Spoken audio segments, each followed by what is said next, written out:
ஆண்டவராய் இயேசு கிறிஸ்துவின் நாமத்துக்கு மேலாவதாக ஆண்டவராய் இயேசு கிறிஸ்துவின் நாமத்தில் நான் உங்களை வாழ்த்துகிறேன். அன்பான தேவ ஜனமே, கர்த்தர் அன்புள்ளவராயிருக்கிறார்.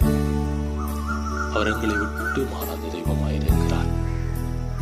ஏசாயா தீர்க்கதரிசியின் புஸ்தகம் 54வது அதிகாரம் வசனம் 10 இப்படியாய் பதிவு செய்யப்பட்டிருக்கிறது. மலைகள் விலகினாலும் பர்வதங்கள் நிலை பெயர்ந்தாலும் என் கிருபை உன்னை விட்டு விலகாமலும் என் சமாதானத்தின் உடன்படிக்கை நிலை பெயராமலும் இருக்கும் என்று உன்மேல் மனதிருக்கிற கர்த்தர் சொல்லுகிறார் என்பதாய்.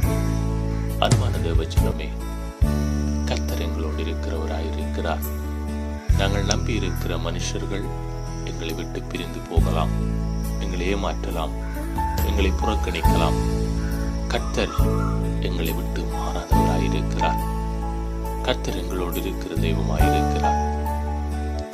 உறுதியாய் பற்றி கொண்டிருக்கிற உறவுகள் எங்களை புறக்கணிக்கலாம். நாங்கள் நம்பி வாழ்கிற மனிதர்கள் எங்களை ஏமாற்றலாம். கர்த்தர் எங்களோடு இருக்கிறவர். கர்த்தர் எங்களை பாதுகாக்கிறவராயிருக்கிறார்.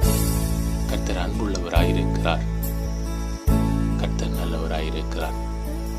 அன்பான தேவஜனமே, நீங்கள் கர்த்தரை பின்பற்றி கர்த்தருடைய வார்த்தைகளின்படி நடக்கும் பொழுது கர்த்தருடைய நன்மைகள் உங்களுடைய வாழ்க்கையிலே வெளிப்படுகிறதாயிருக்கிறது.